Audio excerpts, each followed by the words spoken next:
Saudari, saudara, ibu bapak, anak-anak, rekan-rekan muda yang terkasih dalam Kristus, umat Katolik Keuskupan Bandung, kita kembali bertemu di masa Advent. Masa Advent bagi kita adalah tahun liturgi yang baru, sekaligus awal bagi kita untuk menyambut kehadiran Sang Juru Selamat, yaitu Yesus Kristus. Ada dua pesan utama dalam masa Advent. Yang pertama adalah penantian itu sendiri, yaitu penantian kedatangan Yesus pada hari Natal dan penantian Yesus yang datang kedua kalinya.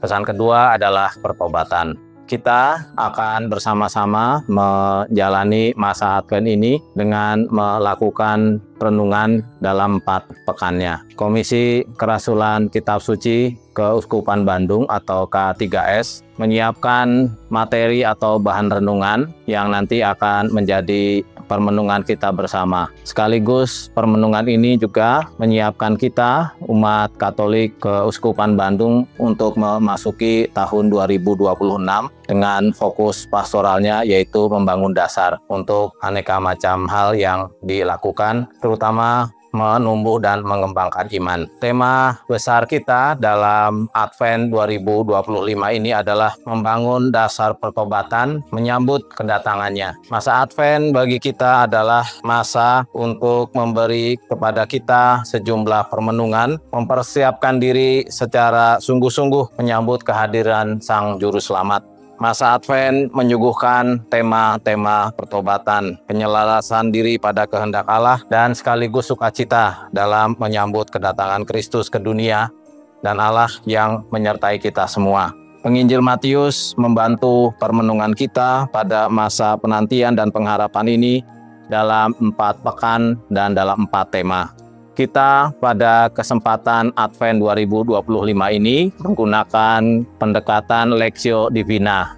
Beberapa dari kita sudah tahu, beberapa mungkin harus mempelajarinya kembali. Ini adalah salah satu cara untuk membaca, merenungkan, dan menarik pesan dari kitab suci. Yang penting dalam setiap kali pertemuan kita bersama, bukan pertama-tama pembahasan atas bacaan-bacaan yang diberikan kepada kita, melainkan proses membaca firman Allah itu sendiri. Dan pembacaan ini kita lakukan baik secara personal, pribadi, maupun secara bersama-sama. Dan ini membantu kita untuk mempersiapkan kedatangan Yesus. Metode yang ditawarkan sekali lagi adalah Lectio Divina. Ada 4 tahapan Lectio Divina ini, yaitu pertama Lectio, pembacaan. Kita nanti di dalam pertemuan akan membaca teks yang ditawarkan secara bersama-sama. Lalu setelah itu kita akan membaca secara pribadi di dalam keheningan untuk menemukan ayat-ayat, kata-kata, atau ungkapan-ungkapan yang menarik hati kita. Setelah tahap Lectio, yaitu tahap pertama ini selesai, kita masuk ke tahap kedua, yaitu meditatio. Tahap meditatio ini kita akan jalani dalam 2 langkah. Yang pertama, permenungan. Permenungan atas bacaan yang baru saja kita terima. Dan yang kedua, setelah merenungkan bacaan tersebut, kita berbagi pengalaman. Pertama atas tema-tema, ayat-ayat, ungkapan-ungkapan yang dari ayat tersebut atau dari perikop tersebut membuat kita tertarik. Dan yang kedua, membagi pengalaman yang muncul dari teks-teks atau ayat-ayat yang kita pilih tersebut. Setelah berbagi di dalam kelompok, kita mengungkapkan aneka macam pengalaman kita baik secara bersama maupun secara pribadi dengan doa. Itu tahap ketiga dari Lectio Divina, yaitu oratio. Pada kesempatan ini nanti kita akan menyampaikan doa secara spontan di dalam doa permohonan atau doa umat. Dan yang keempat adalah aksio, tindakan nyata. Kita menentukan beberapa tindakan nyata yang mudah-mudahan dapat kita lakukan secara konkret sebagai wujud nyata pertobatan kita di masa Advent menyambut kedatangan Sang Juru Selamat kita. Setiap kali pertemuan, kita akan mengawalinya dengan penyalaan lilin Advent. Pertemuan pertama 1 lilin, pertemuan kedua 2 lilin, pertemuan ketiga 3 lilin, pertemuan keempat 4 lilin. Ada teks-teks doa yang nanti kita doakan bersama-sama, mengingatkan kepada kita tahap demi tahap yang semakin mendekatkan langkah kita kepada kehadiran Sang Juru Selamat. Setelah itu barulah kita membahas tema-tema yang disodorkan kepada kita. Kita masuk ke dalam pertemuan yang pertama. Pertemuan pertama menawarkan kepada kita tema membangun dasar kemanusiaan dengan pertobatan. Kita akan menggunakan teks dari Injil menurut Matius bab 24 ayat 37 sampai 44. Di dalam permenungan ini kita akan mencapai pemahaman makna Advent dan kemampuan mempersiapkan diri dengan sikap-sikap yang pantas untuk menyambut kedatangan Sang Juru Selamat. Pada pertemuan ini kita semua mendalami tema tersebut yang berpusat pada ajakan berjaga-jaga dalam menantikan kehadiran anak manusia di akhir zaman. Kehadiran anak manusia itu sudah dimulai saat ini dan akan terwujud sepenuhnya pada saat kedatangan Kristus yang kedua kalinya. Kita tidak perlu memikirkan kapan waktu itu akan tiba, karena itu adalah urusan Allah. Yang harus kita lakukan adalah memperbaharui diri kita dengan tindak pertobatan. Setelah kita membaca bersama-sama teks yang ditawarkan kepada kita, kita baca kembali secara personal, lalu mari kita mengungkapkan hal-hal yang kita pernah alami terkait dengan tema atau ayat-ayat yang kita miliki, yang telah kita pilih, dengan dibantu 3 pertanyaan. Yang pertama, apakah saya sungguh-sungguh merasakan kedatangan dan kehadiran Allah dalam peristiwa sehari-hari dan orang-orang yang hidup di sekeliling saya?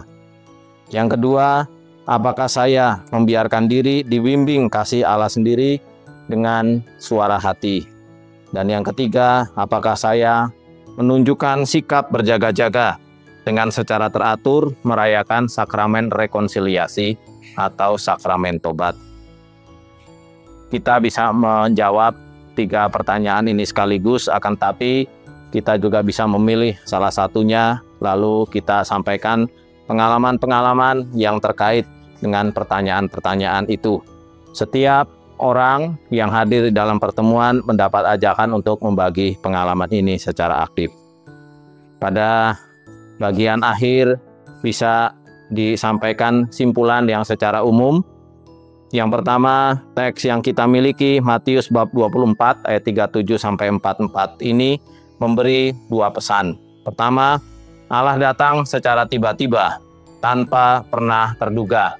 Oleh karena itu, kita diminta untuk berjaga-jaga. Dan yang kedua, Allah yang datang adalah Tuhan yang menghendaki kehidupan damai di antara sesama manusia.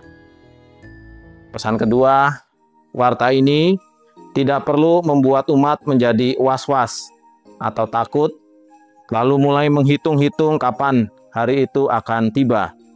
Umat lebih diajak untuk menyelaraskan diri dengan kehadiran ilahi yang belum sepenuhnya tersingkap itu.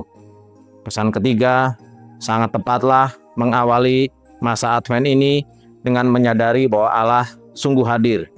Kehadirannya bukanlah kehadiran yang diam dan jauh. Kehadirannya bergerak mendekat. Pada saat Ia tiba, dunia akan terpilah-pilah dengan sendirinya. Akan jelas siapa yang berpihak kepadanya, sebaliknya mana orang-orang yang tidak peduli, yang membiarkan diri mengerjakan hal-hal yang tidak sesuai dengan kehendak Allah. Demikian pertemuan kita yang pertama. Lalu kita sampai ke pertemuan yang kedua. Pertemuan kedua menawarkan kepada kita tema menyelaraskan langkah dengan kehendak Allah. Kita akan menggunakan teks dari Injil menurut Matius bab 3 ayat 1 sampai 12. Capaian pada pertemuan ini adalah pemahaman bahwa untuk bertobat diperlukan upaya menyelaraskan langkah hidup sehari-hari seturut kehendak Allah. Pada pertemuan ini kita semua mendalami tema sekali lagi menyelaraskan langkah dengan kehendak Allah. Dalam Injil menurut Matius bab ini, kehendak Allah yang disampaikan lewat mulut Yohanes Pembaptis adalah pertobatan. Alasannya kerajaan surga sudah dekat. Kerajaan surga dalam hal ini adalah situasi damai yang terjadi di dalam hati setiap manusia karena Allah meraja di dalamnya. Minggu kedua Advent ini mengajak umat untuk memastikan terjadinya situasi damai, baik di dalam diri sendiri maupun di antara sesama. Kita lantas membaca teks yang ditawarkan, Matius bab 3 ayat 1 sampai 12. Setelah membaca bersama-sama, lalu membaca secara pribadi, kita memilih ayat, ungkapan, atau teks-teks yang bagi kita menarik, lalu mari kita membagikannya bersama.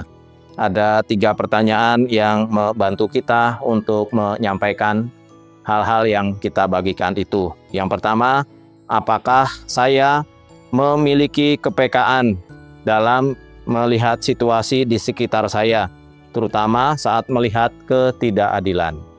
Kedua, tindakan apa saja yang saya lakukan sebagai perwujudan kepekaan sosial akan situasi sekitar? Dan yang ketiga, apakah saya sungguh menjadi pembawa damai atau justru sebaliknya menjadi pemecah belah kerukunan? Mari kita menyampaikan pengalaman-pengalaman kita ini kepada setiap yang hadir di dalam pertemuan ini. Sebagai simpulan umum, nanti seorang misalnya fasilitator bisa membacakan 2 pesan ini. Yang pertama, Matius bab 3 ayat 1 sampai 12 ini mengisahkan Yohanes Pembaptis tampil mewartakan kerajaan surga dan menyerukan supaya orang bertobat. Hari ini seruan tobat menjadi ajakan untuk memahami situasi yang sedang terjadi dalam diri kita dan dunia sekitar. Yang kedua, Yohanes Pembaptis dalam Matius bab 3 ayat 8 menegaskan bahwa yang perlu diusahakan adalah menghasilkan buah-buah. Artinya, pertobatan saja belum cukup. Meniatkan yang baik masih perlu diteruskan dengan bertumbuh menjadi pohon, berbunga, mekar, dan berbuah. Jika tidak, pohon itu hanya akan dikapak sampai ke akar-akarnya dan dimusnahkan. Sekali lagi, yang penting adalah menghasilkan buah dengan aneka macam tindakan yang konkret yang mewujud nyata. Itu pertemuan kita yang kedua. Kita masuk ke pertemuan yang ketiga. Pertemuan ketiga menawarkan tema kepada kita bersukacita karena saat yang dinantikan sudah semakin dekat. Capaiannya pengenalan dan pemahaman akan pribadi Sang Juru Selamat yang dinanti-nantikan, serta pesan-pesan sukacita yang dibawanya kepada manusia. Pada minggu Advent ketiga ini, umat merenungkan tema sukacita, karena saat yang dinantikan sudah semakin dekat. Dengan inspirasi Injil menurut Matius bab 11, ayat 2-11, secara tradisional, minggu Advent ini adalah minggu sukacita. Istilah yang sering digunakan adalah Minggu Gaudete, artinya saat bersukacita. Alasan bersukacita itu adalah semakin jelas dan pastinya sosok yang dinanti-nantikan itu. Artinya apa yang kita nantikan bukanlah hal yang tidak pasti atau yang masih belum jelas, akan tetapi teks ini menawarkan kepada kita bahwa sosok itu jelas, yaitu Yesus Sang Juru Selamat. Dalam pertemuan kali ini, kita semua mencari dan menemukan upaya-upaya yang dapat dilakukan supaya sukacita itu semakin dirasakan banyak orang. Sebagaimana pertemuan-pertemuan yang telah dilangsungkan, kita melakukan pertama-tama penyalaan lilin Advent sebagai penanda bahwa kita terus melangkah di dalam menantikan Sang Juru Selamat yang semakin dekat. Lalu setelah itu dibacakan bersama-sama teks yang ditawarkan, Matius bab 11 ayat 2-11. Membacanya secara pribadi, merenungkannya sebentar, memilih ayat, ungkapan, atau hal-hal yang menarik dari teks yang ditawarkan, lalu saling berbagi. Ada 3 pertanyaan yang membantu kita untuk saling membagi. Yang pertama, apakah kepastian kedatangan Yesus Sang Juru Selamat sungguh membuat saya bersuka cita? Yang kedua, apakah saya sungguh-sungguh mengusahakan upaya-upaya membagikan kabar sukacita yang dibawa Yesus Kristus itu kepada orang-orang sekitar saya, terutama mereka yang menderita? Yang ketiga, bagaimana saya mewujud nyatakan rasa sukacita itu secara nyata? 3 pertanyaan ini menghantarkan kita kepada bagaimana mewujudkan sukacita itu secara konkret atau secara nyata di dalam hidup kita pribadi maupun hidup kita secara bersama-sama.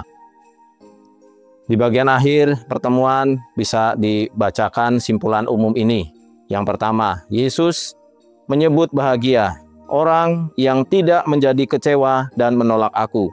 Dari Matius bab 11 ayat 6. Orang yang sanggup menerima warta Yesus dan menyambutnya dengan sukacita boleh merasa berbahagia. Kita berharap kita termasuk orang-orang yang berbahagia itu. Yang kedua, Yesus bertanya kepada orang banyak, "Untuk apa kamu pergi ke padang gurun? Melihat buluh yang digoyangkan anginkah? Atau untuk apa kamu pergi? Melihat orang berpakaian haluskah?" Orang yang berpakaian halus itu tempatnya di istana raja. Itu kita temukan dalam ayat 7-8 Matius bab 11. Pertanyaan Yesus ini menegur kita yang masih suka mencari kata-kata tokoh yang terkenal sekadar untuk penghiburan diri, tetapi tidak menerapkannya pada diri sendiri maupun keluarga atau komunitas. Dengan kata lain, Yesus mengkritik kecenderungan konsumtif kita akan kata-kata yang baik. Akan tetapi kita tidak mau produktif, menghasilkan atau mewujud nyatakan kata-kata baik itu di dalam tindakan yang nyata. Sekali lagi, ada ajakan untuk menghasilkan buah. Lalu pertemuan yang keempat yang menghantarkan kita semakin dekat pada Sang Juru Selamat menawarkan tema Yesus, Immanuel, Allah beserta kita. Teks yang kita miliki adalah Matius bab 1 ayat 18-24. Capaian tema ini adalah pemahaman makna Allah beserta kita, sehingga mampu mengembangkan kesetiaan untuk terus berharap dan berpasrah pada Allah yang selalu menyertai. Pada pertemuan terakhir ini, umat kita semua mendalami tema Yesus, Immanuel, Allah beserta kita, dengan inspirasi Injil menurut Matius bab 1 ayat 18-24. Kehadiran Yesus dalam wujud bayi kecil merupakan penggenapan janji Allah untuk menyertai manusia yang hari ini dilanda rasa khawatir karena merasa kesepian. Semoga melalui penyadaran kehadiran Allah dalam diri Yesus, semangat hidup orang-orang yang tidak berpengharapan dapat dibangkitkan kembali. Setelah membaca bersama-sama, membacanya secara pribadi, menemukan ayat-ayat yang berkesan, kita diajak membagi pengalaman. Yang pertama, ada ajakan untuk melihat sikap apakah yang ditunjukkan Maria dan Yusuf sehingga memungkinkan kehadiran Yesus. Yang kedua, manakah sikap kedua tokoh ini yang harus diteladani dan sudahkah saya bersikap seperti mereka? Ada contoh dari Maria dan Yusuf untuk menghadirkan Yesus, dan apakah sikap-sikap itu sudah kita kenali dan sudah tampak dan nyata di dalam diri kita. Kita berbagi pengalaman tentang itu. Setelah itu tentu saja kita mendapat ajakan untuk mengungkapkannya di dalam doa-doa, baik doa syukur maupun doa spontan.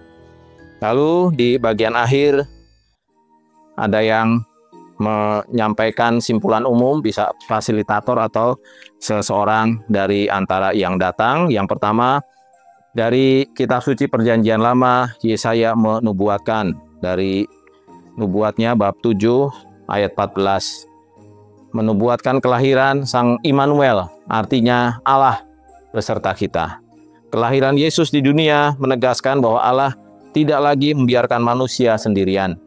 Mulai saat itu, kehadiran Immanuel memang menyertai manusia sepanjang zaman. Yang kedua, mendalami peristiwa kelahiran Yesus dalam terang Injil Matius adalah sekaligus merayakan kebesaran hati pribadi-pribadi yang bukan saja memungkinkan karya Allah dapat mulai terjadi, tetapi juga yang memelihara dan membesarkannya. Semua ini terjadi dengan tidak banyak kata. Baik Maria maupun Yusuf tidak mengucapkan banyak kata atau komentar, tetapi mereka menerima dan melaksanakan kehendak Allah, dan buahnya adalah kehadiran Yesus.